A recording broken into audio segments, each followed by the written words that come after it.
The grain stalks bent sideways in ways that made no sense. Owen Bridger watched from his porch as the wind patterns shifted every few seconds, creating spirals that defied normal weather behavior. He had farmed on Verdant Ridge for 15 years and never seen anything like this. The sky held three different colors at once. Purple clouds mixed with green lightning while orange streaks cut through both. His weather monitor had stopped working an hour ago, the screen showing nothing but static and error messages. Every other farmer in the valley was probably seeing the same thing. Owen secured the barn doors with extra chains. His equipment shed got the same treatment. The livestock were already inside, nervous and making sounds he rarely heard from them. Animals knew when something was wrong. The air tasted metallic and made his teeth ache. Rain started without warning, not the normal kind that built up gradually, but sheets of water that appeared as if someone had dumped an ocean overhead. The drops hit hard enough to sting exposed skin. Owen retreated to his covered porch and watched his fields disappear behind curtains of water. The communication terminal in his kitchen crackled with fragments of messages. Other farmers reporting damage. The colony administrator trying to coordinate responses. Then nothing, just dead air and static. The power flickered twice before settling into emergency mode. Owen ate a cold dinner standing at his window. No point in trying to cook when the power might cut out completely. He watched the storm tear across his land and thought about his wife. She would have found this exciting somehow. Would have been taking measurements and making notes. 3 years gone and he still expected to hear her voice commenting on unusual phenomena. Something crashed near the barn, metal on metal, loud enough to hear over the storm. Owen grabbed his heavy coat and a flashlight. Probably a piece of equipment had come loose. He would need to secure it before it damaged something else. The wind nearly knocked him down the moment he stepped outside. Rain soaked through his coat in seconds. The flashlight beam barely cut through the downpour. He pushed toward the barn, using the guide rope he had strung between buildings for exactly this kind of situation. Another sound cut through the storm. Not metal this time, something living, something in pain. Owen changed direction, following the sound to the storage shed on the east side of his property. The door was open, banging in the wind. He had definitely locked it. The sound came again from inside the shed. His flashlight beam found the creature huddled in the corner behind bags of fertilizer. Small body covered in scales that reflected the light in rainbow patterns. Wings folded tight against its sides, membranes torn and bleeding. Eyes that caught the light and showed intelligence and terror in equal measure. Not an animal, a person, a child. The creature made a sound like breaking glass mixed with bird calls. Its body shook with cold or fear or both. Blood matted the scales along one side where something had injured it badly. Owen had no idea what species this was. The galaxy held thousands of sentient races, and he had only met a handful. But he knew a hurt child when he saw one. He knew fear and pain regardless of what shape it wore. He removed his coat slowly, speaking in a soft voice even though the creature probably could not understand his words. Tone mattered more than language when dealing with scared animals. Maybe it worked the same with scared alien children. The creature did not run when Owen approached. It watched him with those huge amber eyes and shook harder. Owen wrapped his coat around the small body as gently as possible. The creature weighed less than he expected, all delicate bones and lean muscle. Getting back to the house took forever. The storm fought him for every step. The creature stayed quiet against his chest, occasionally making small distressed sounds. Owen kept talking, nonsense words of comfort, the same tone he had used with injured animals over the years. His workshop was attached to the barn, insulated and warm. Owen set up a space near the heater with old blankets. He brought water in a shallow bowl. Medical supplies meant for livestock were all he had, but basic first aid worked the same across most species. Clean wounds, stop bleeding, prevent infection. The creature watched him prepare the space. When Owen gestured to the blankets, it crawled over and curled up, never taking its eyes off him. Trust and suspicion mixed in that gaze. Owen cleaned the wounds as carefully as possible. The creature flinched but did not pull away. The torn wing membranes were the worst damage. He had no idea how to treat those properly.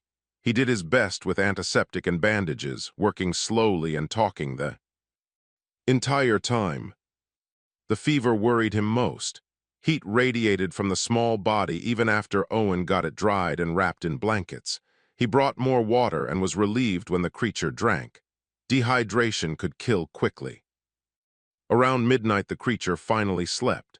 Owen settled into a chair nearby, too wired to rest himself. The storm continued to rage outside. His farm was taking a beating, but that felt secondary now. He had an injured child in his workshop and no idea what to do next. The communication system was still dead. No way to contact anyone for help or advice. The creature stirred occasionally, making sounds in its sleep that might have been words in a language Owen did not know. He found himself thinking about the family he had never had. His wife had wanted children, but the illness came before that could happen. Now here he was, responsible for a child anyway, just not in any way he could have imagined. Dawn would bring answers, or at least questions he could start trying to answer.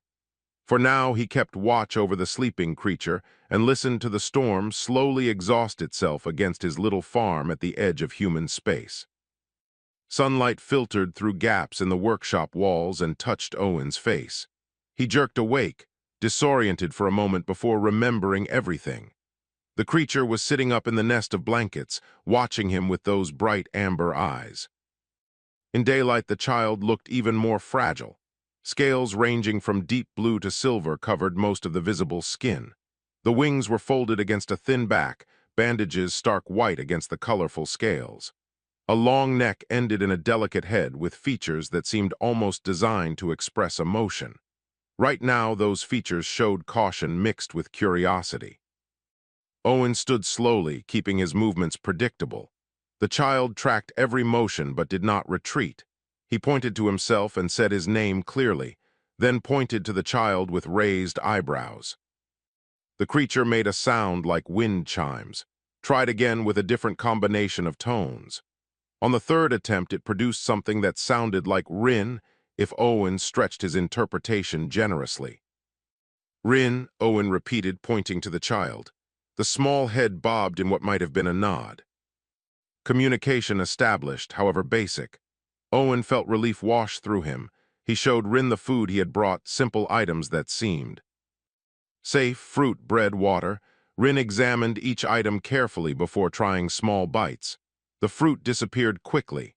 Bread was sniffed and rejected. Water was consumed in large quantities. The sound of vehicles outside interrupted their breakfast. Owen looked through the workshop window and saw 3 colony transports parked near his house. Administrator Wentz climbed out of the first one, followed by several security personnel. Owen met them at the front door before they could enter the property. Wentz was a nervous man on good days. Today he looked ready to panic. "Your communication was offline all night. We came to check on you." Wentz peered past Owen toward the workshop. "Did you survive the storm all right?" "Farm took some damage, but the buildings are sound." Owen kept his body blocking the doorway. "We detected an energy signature near your property. Might be debris from whatever caused that storm."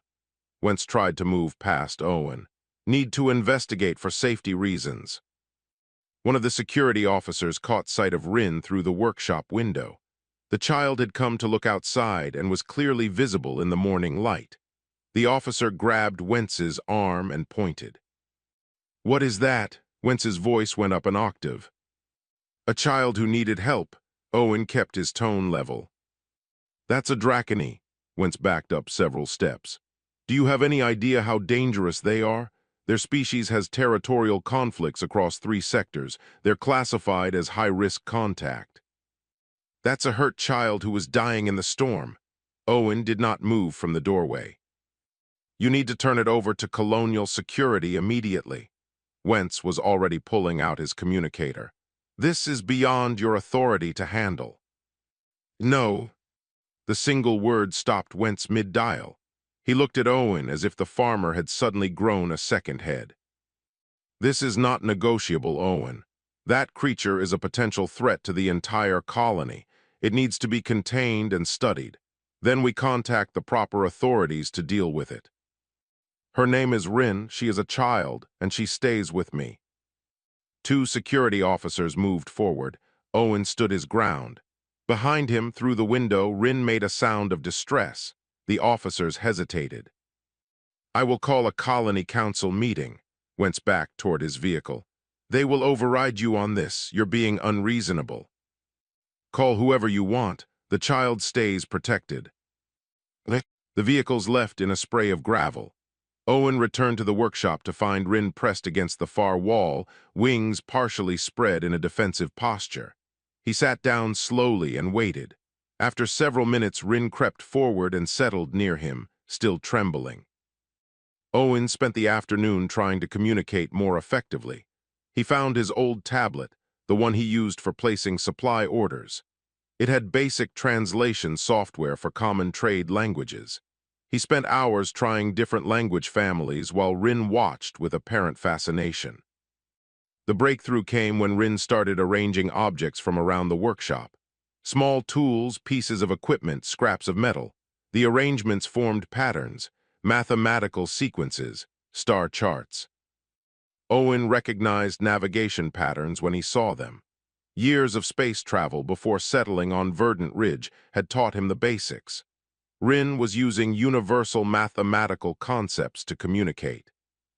With the tablet translating Rin's gestured concepts and Owen's spoken words, actual communication became possible. Slow and frustrating, but possible. Rin's family had been traveling between systems when the energy storm hit. Their ship broke apart in the atmosphere. Escape pods launched. Rin had no idea if anyone else survived. The child was 8 cycles old, which the tablet suggested was roughly equivalent to a 6-year-old human. Family, Owen asked, using the tablet to translate. Rin's response took several minutes to translate properly. Dracony family structures were complex. Parents, siblings, extended clan members who all traveled together. Rin described them one by one, using terms of endearment that the tablet struggled to capture in human language. The colony council arrived just before sunset. 12 people crowded into Owen's small living room. Administrator Wentz presented his case. A Dracony child represented a serious potential threat. The species was known for aggression and territorial behavior. Keeping Rin unsecured endangered everyone in the colony. Several council members agreed immediately. Others looked uncertain.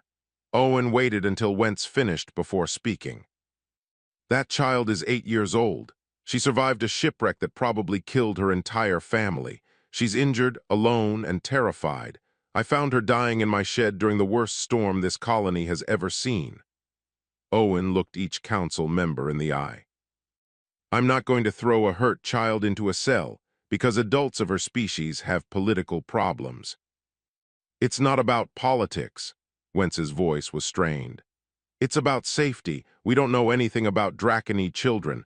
What if she's dangerous as she grows? What if her family comes looking for her and decides we're enemies? Then we deal with those problems when they happen. Owen stood firm. But we don't punish a child for things she hasn't done. The council voted, 7-5 in favor of allowing Owen to keep Rin under supervised custody. He had to report daily on her condition and behavior. Any sign of danger would result in immediate transfer to secure containment. Owen agreed to the terms. After everyone left, he returned to the workshop. Rin was still working on her star charts, trying to show him where her family had been heading before everything went wrong. He sat beside her and helped arrange the pieces. Dawn had brought complications he had not expected, but it had also brought something else, a purpose beyond simple survival, a reason to protect and care that he had not felt in 3 years. 2 weeks changed everything in ways Owen had not anticipated. Rin's wounds healed faster than expected, the torn wing membranes knitting themselves together with proper care and rest. The fever broke after 4 days. Communication improved daily as both of them learned to work with the translation tablet. Owen converted his guest bedroom into proper living space for Rin. The child needed higher temperatures than humans, so he installed extra heating elements. Dracony slept in short cycles rather than one long period, so Owen adjusted his own schedule to match. The farm work continued, just with different rhythms now. Rin followed him everywhere during waking hours. The concept of farming fascinated the child in ways Owen found endearing. Dracony were space dwellers, born and raised on ships that traveled between stars. The idea of making food grow from dirt amazed Rin completely.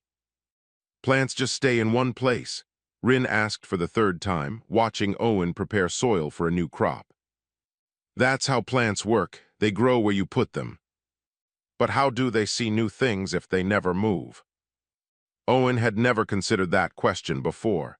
He tried to explain how plants experience the world differently than mobile creatures. Rin listened with intense focus, occasionally, making small sounds that the tablet translated as agreement or understanding. The daily reports to the Colony Council became routine. Rin's behavior, diet, health status, any concerns. Owen kept the reports factual and brief. Most council members seemed satisfied. Wentz always looked like he expected disaster at any moment. The real complications started when the Dracony ships entered orbit. Owen was teaching Rin about crop rotation when his communication terminal erupted with emergency signals. 3 Dracony vessels had appeared in the system and were demanding information about lost family members. The colony administrator was requesting all available information about Rin's background immediately. Rin went very still when Owen explained what was happening. The child's scales shifted color slightly, becoming darker. Fear response, Owen had learned to recognize. "Do you know these ships?" Owen asked carefully. Rin worked with the tablet for several minutes trying to find the right words. "Need to see their clan markings. Different clans are very different." The colony transmitted images of the vessels to Owen's terminal. Rin studied them closely, scales going even darker. The child made a sound like tearing fabric. "Kral's clan, they hunted my family. We ran from them for many cycles." Owen felt his stomach drop. "Why were they hunting you?" The explanation took a long time and required Rin to draw diagrams. Dracony clans controlled different territories and navigation routes. Rin's family possessed knowledge of old routes that challenged Kral's clan authority. Instead of sharing the knowledge, Kral's clan tried to eliminate anyone who had it. "My parents said it was about power, not law." Rin's voice through the tablet sounded small and scared. "Kral wants control of the old paths. My family was in the way." 3 hours later, a Dracony landing craft touched down near the colony center. Owen received a summons to appear with Rin for questioning. He considered refusing, but that would only make things worse. He made sure Rin stayed close as they traveled to the meeting. The Dracony warrior who met them was massive, easily 3 times Rin's size and built like living armor. Scales of deep red and black covered a frame that radiated controlled violence. When he spoke, the translator rendered his words with barely contained anger. "I am Kral, clan leader and law enforcer. You harbor a criminal child who belongs to my jurisdiction. Surrender the young one immediately." Owen positioned himself between Kral and Rin. "This child is under my protection and colonial law. You have no authority here. Dracony law supersedes your colony regulations. The child's family violated territorial agreements. All family members are subject to clan justice." Kral's eyes fixed on Rin. "Including offspring." "She's 8 years old. What crime could a child commit?" "The crime is in the bloodline. The knowledge is in the blood. All must be accounted for." Rin spoke then, directly in the Dracony language. Owen's tablet translated the words. The child was explaining exactly what had happened, identifying Kral's clan markings, accusing them of persecution and murder. Kral's response confirmed everything. His clan had been hunting Rin's family across multiple systems. The family had violated territorial law by possessing forbidden navigation knowledge. The child was property of the clan and would be returned to face judgment. Owen's response was simple, no. You challenge clan law? Kral moved closer, radiating threat. I challenge the idea that any law allows you to harm a child for things her parents did. She's under human protection now. Your authority ends where my responsibility begins. Other colonists had gathered, forming a loose circle around the confrontation. Administrator Wentz was trying to cite various Galactic Council regulations about refugee protection. Kral ignored him completely, focused entirely on Owen. You risk much for something not even your species. She's a child who needed help. That's all the reason I need. The standoff held for long minutes. Then a second Dracony ship entered the atmosphere, transmitting different clan markings. Kral's expression shifted to something that might have been frustration. The new arrival was a female Dracony, smaller than Kral but carrying herself with equal authority. Her scales were silver and blue, similar to Rin's coloring. She introduced herself as Sela, representing a rival clan. I claim right of hearing under Galactic Council law. This matter involves multiple clan interests and refugee status claims.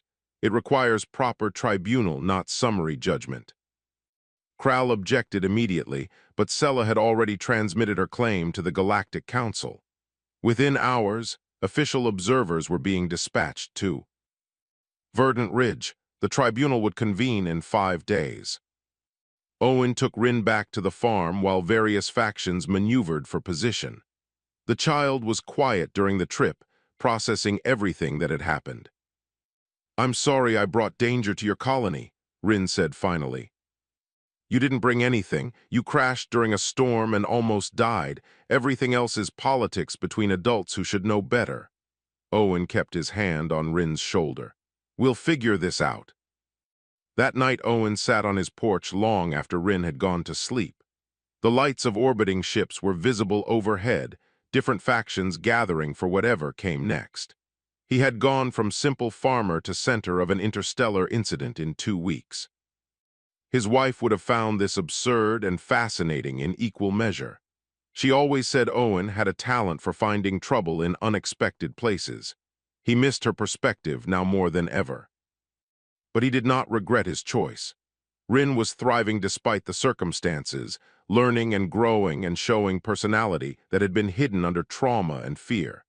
The child deserved a chance at life beyond clan politics and ancient grudges. Owen would make sure Rin got that chance, regardless of how many Dracony warriors he had to face down to make it happen. Dawn would bring the tribunal and all its complications. But tonight the farm was quiet and a child slept safely inside his house. That was enough. The Galactic Council Tribunal set up operations in the colony's largest building, a warehouse normally used for storing grain. Rows of seats appeared for observers. Translation equipment lined the walls. Representatives from a dozen species arrived to witness proceedings that would set precedent for refugee law across multiple sectors. Owen dressed in his best clothes, which were still just clean work pants and a pressed shirt. Rin wore a simple garment that Sela's clan had provided, appropriate for Dracony formal occasions. The child stayed close to Owen's side, scales flickering between blue and gray with nervousness.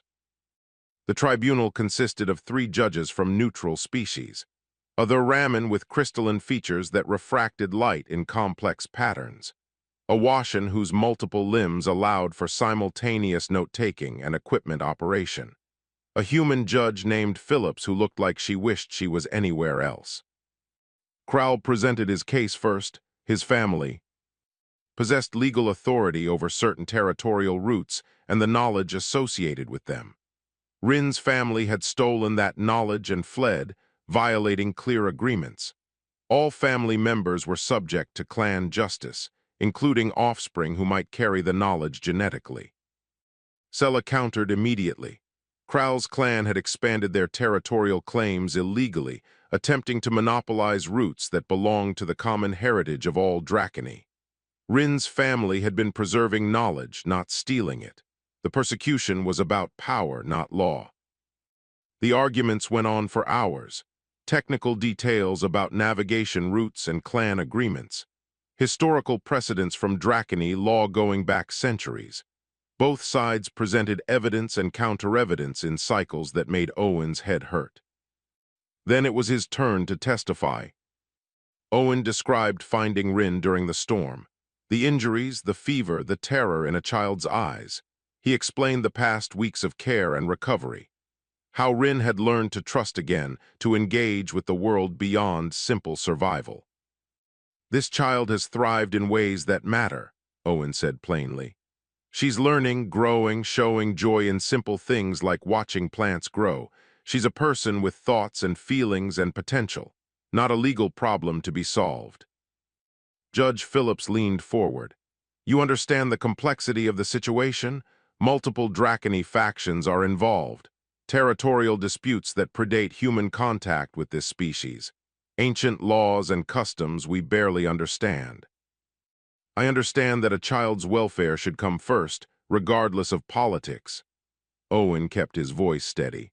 "My species has a custom. When a child needs protection, you provide it, no matter where that child comes from or what disputes exist between adults. Even at risk to yourself and your community. Especially then, because that's when it matters most." Rin testified next, speaking through the advanced translation systems the tribunal provided. The child described life on the family ship, constantly moving to stay ahead of Kral's hunters, watching parents stress and argue about which route to take next, the fear that colored every decision. "My mother said the knowledge was meant to be shared, not owned," Rin explained. "She said Kral's clan had forgotten the old ways when all Dracony worked together. She wanted to teach others to open the routes to everyone's." "And you possess this knowledge?" Judge Phillips asked carefully. "Some of it my parents began teaching me before everything happened. It's in my memory, in songs and patterns they made me learn." Rin's scales shifted to darker tones. "If I go with Kral, he will take the knowledge and I will disappear. That's what happened to other families who opposed him." Kral objected violently to the accusation. Sella presented evidence of 3 other families that had vanished after Kral's clan took custody of them. The tribunal called for recess while they reviewed the materials. Owen and Rin waited in a small room. The child was exhausted from the testimony, curled in a chair with wings wrapped tight. Owen brought water and simple food, though Rin barely touched either. "What happens if they make me go with Kral?" Rin asked quietly. "That won't happen. But what if the judges decide that Dracony law is more important than your protection?"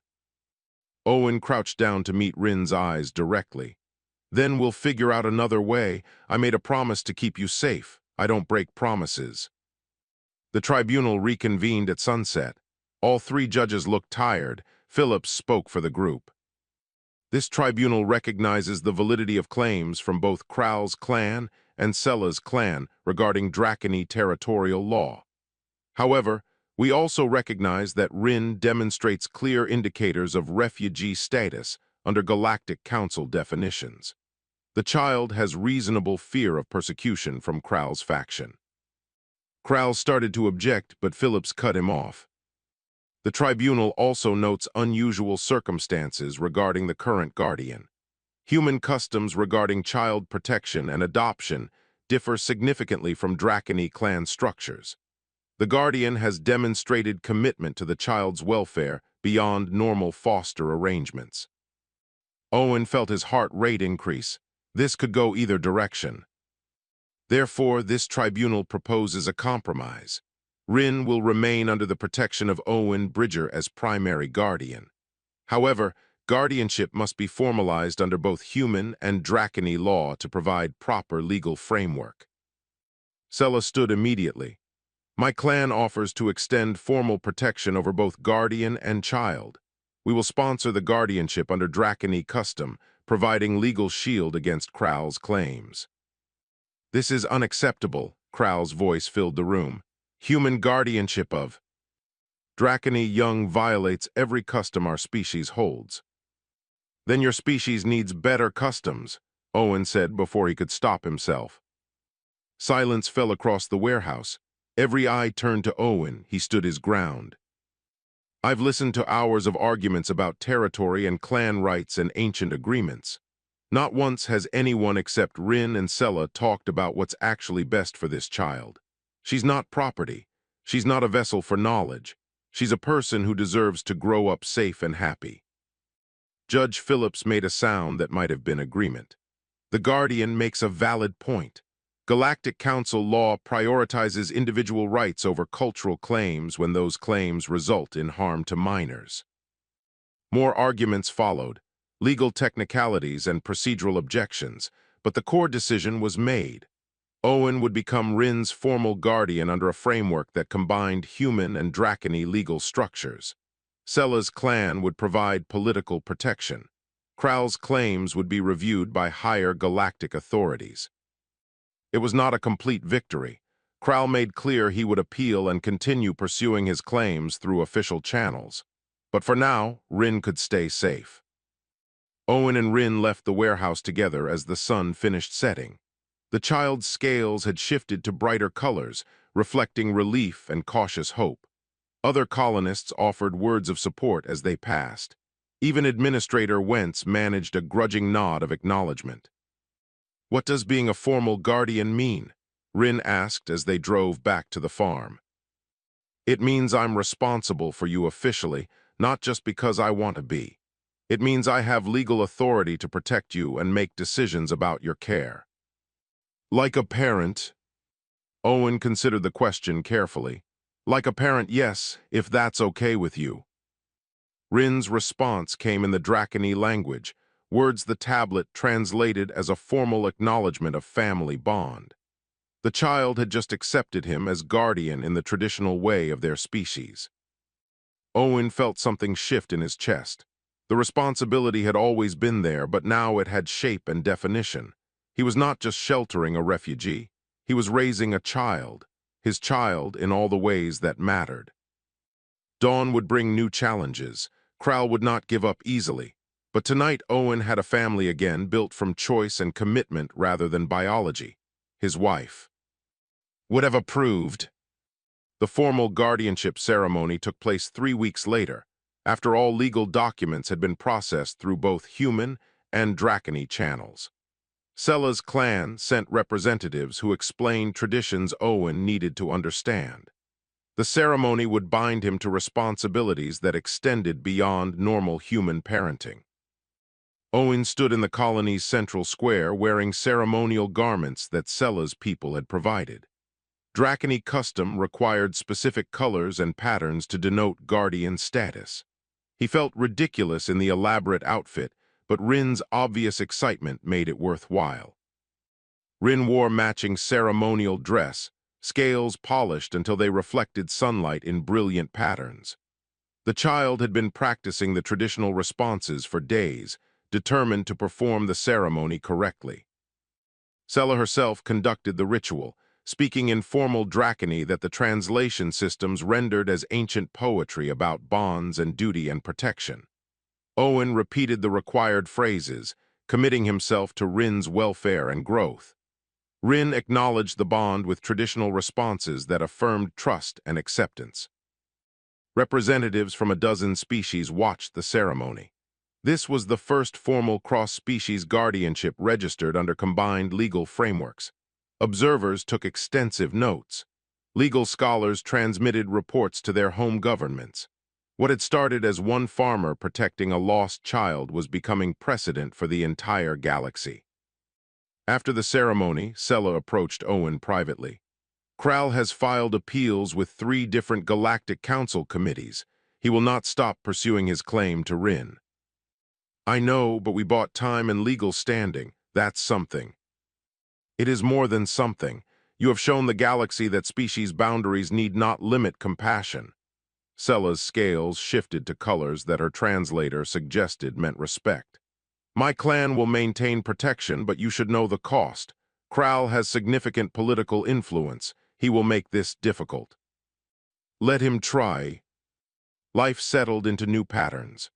Owen registered Rin for the colony school, which required extensive accommodations for a Dracony student.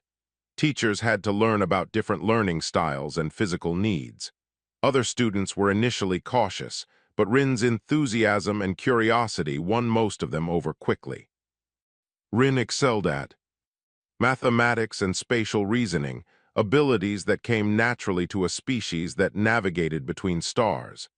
Language studies were harder, the child's vocal structure struggling with certain human sounds, but Rin's determination was relentless. Owen learned Dracony customs and traditions, studying materials that Sela provided. He discovered that his species and Rin's had more similarities than differences when it came to core values. Both honored family bonds. Both taught children to contribute to their communities. Both valued knowledge and growth. The farm became a gathering place. Other colonists brought their children to meet Rin, curious about the Dracony child. Rin taught them about star navigation using the night sky as reference. The children taught Rin about Earth games and local customs. Barriers between species dissolved in the simple interactions of young people learning together. Then Owen received a message that changed everything. A research team investigating the storm debris had found an intact escape pod in a neighboring system. The pod's signature matched Rin's family ship. Owen's hands shook as he read the details. The pod had sustained damage but retained basic life support. Whoever was inside had survived the crash. The team was attempting to make contact. He told Rin that evening after dinner. The child went completely still, scales cycling through colors too quickly for Owen to interpret. Then Rin began to shake, making sounds that the translator struggled to process. Joy and fear and desperate hope all mixed together. Could it be them? Could they be alive?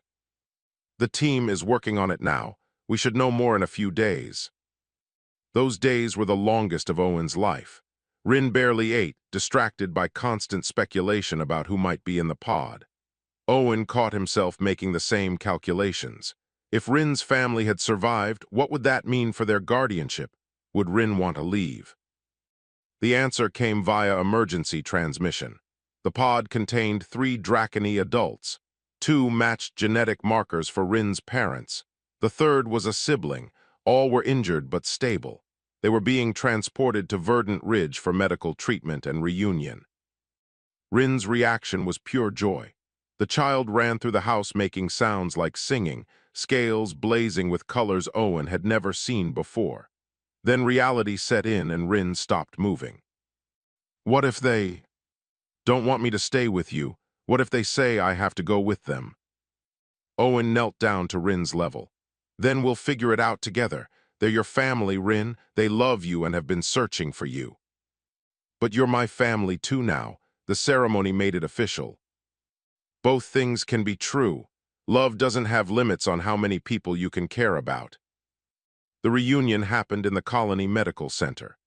Owen stayed back, giving Rin space to reconnect with family members the child thought were lost forever. Through the observation window, he watched Rin embrace the adults, all of them tangled together in a mass of wings and scales and obvious emotion. Rin's mother was smaller than Owen expected, with scales of deep blue and silver. The father was larger, colored in shades of green and bronze.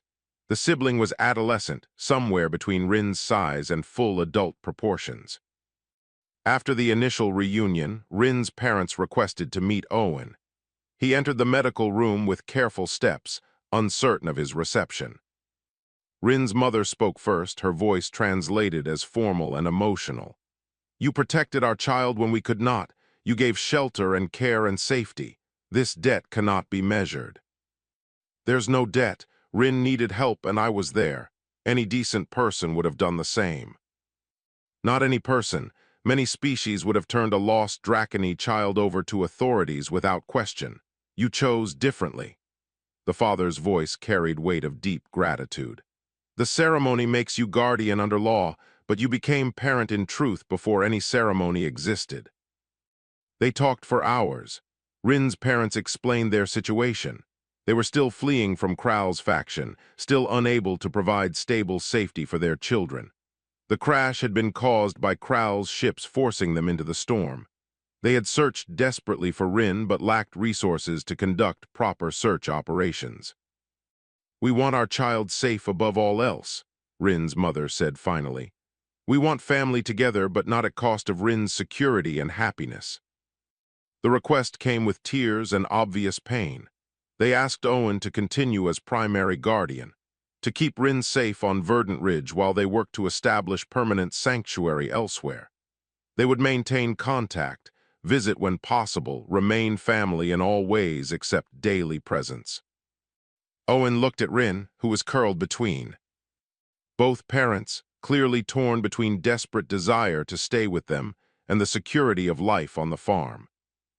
"The decision should be Rin's," Owen said quietly. Rin looked between the parents and Owen for long minutes. When the child finally spoke, the words came in both Dracony and human language, ensuring everyone understood. "I want to stay with Owen, but I want you to visit and teach me our traditions. I want both families." Rin's mother made a sound like breaking glass, but her scales showed colors that meant acceptance and love. "Then you shall have both. Your human guardian will raise you in safety. We will share our heritage and maintain our bonds." The arrangement was formalized over the following weeks, shared guardianship under a framework that honored both Dracony and human customs. Rin would live primarily with Owen, but maintain strong connections to birth family. It was complicated and unprecedented, and required constant communication between all parties. But it worked. Rin thrived with the support of two families. Owen discovered that his capacity for love and family had not died with his wife, merely waited for the right circumstances to bloom again. Dawn came each day with new challenges and new joys. The simple farmer who had given shelter to a lost child during a storm had gained something he never expected. A family built from choice and commitment, spanning species and customs, held together by bonds stronger than biology alone could create.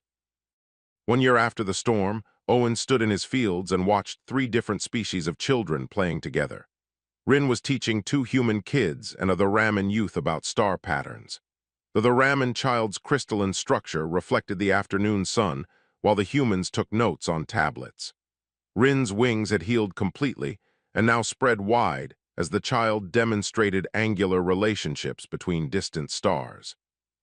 The farm had changed in ways Owen could never have predicted. What started as a simple grain operation now hosted regular cultural exchange visits. Sella's clan had established a small embassy building at the edge of Owen's property. Other Dracony refugees had arrived seeking sanctuary, drawn by news of the human farmer who protected lost children. Owen's house contained 3 permanent residents now. Rin occupied the converted guest room. 2 other young Dracony, refugees from different clan conflicts, shared the expanded workshop that Owen had rebuilt into proper living quarters. The Colony Council had finally accepted that Verdant Ridge was becoming something more than a farming outpost. Administrator Wentz had resigned 6 months ago, unable to handle the stress of managing an increasingly diverse population. His replacement was a former diplomat who actually seemed excited about the challenges. Trade agreements were being negotiated with multiple species. Cultural exchange programs were developing.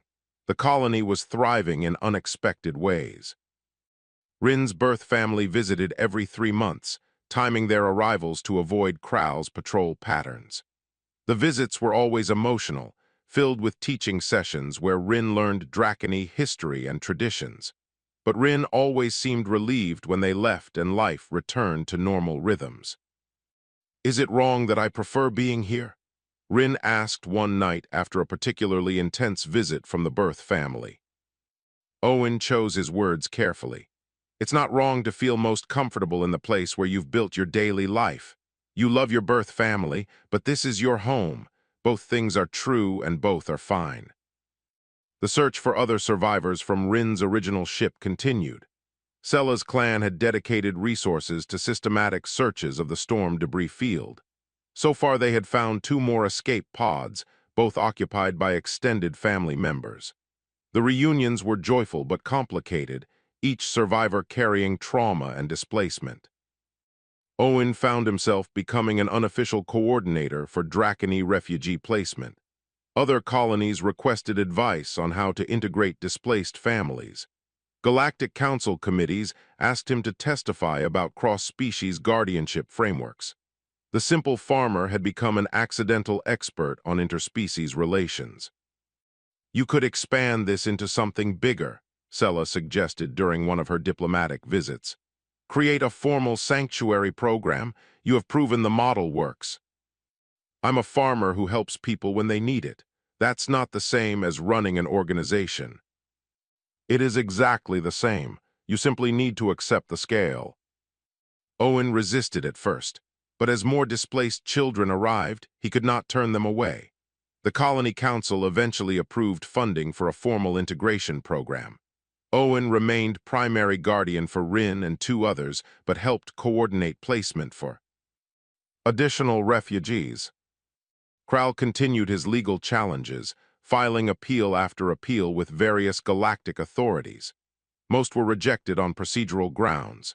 His clan's influence was waning as other factions presented evidence of persecution and territorial overreach. The knowledge that Rin's family had protected was being shared freely now, distributed to multiple Dracony clans through Sella's coordination. The monopoly Kral had tried to maintain was broken. He made threats but lacked political leverage to follow through.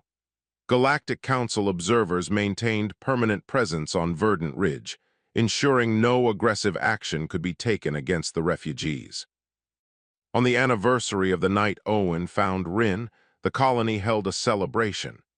Different species contributed traditional foods and performances. Children who had never met before the refugee program now played together without thinking about species differences. Rin gave a presentation about Dracony star navigation, demonstrating techniques that had been secret clan knowledge a year ago. The audience included academics from a dozen species, all taking notes and asking questions. Knowledge was being democratized in ways that would have been impossible under the old clan system. Owen watched from the back of the gathering hall, feeling his wife's absence in moments like this. She would have loved seeing this, would have been taking measurements and making observations and asking questions that revealed insights others missed. She would be proud of you. Rin appeared beside him, scales showing colors that meant affection and understanding. Your mate would approve of what you built here. I didn't build anything. I just helped when help was needed. That is exactly what building looks like. Small actions that grow into large changes.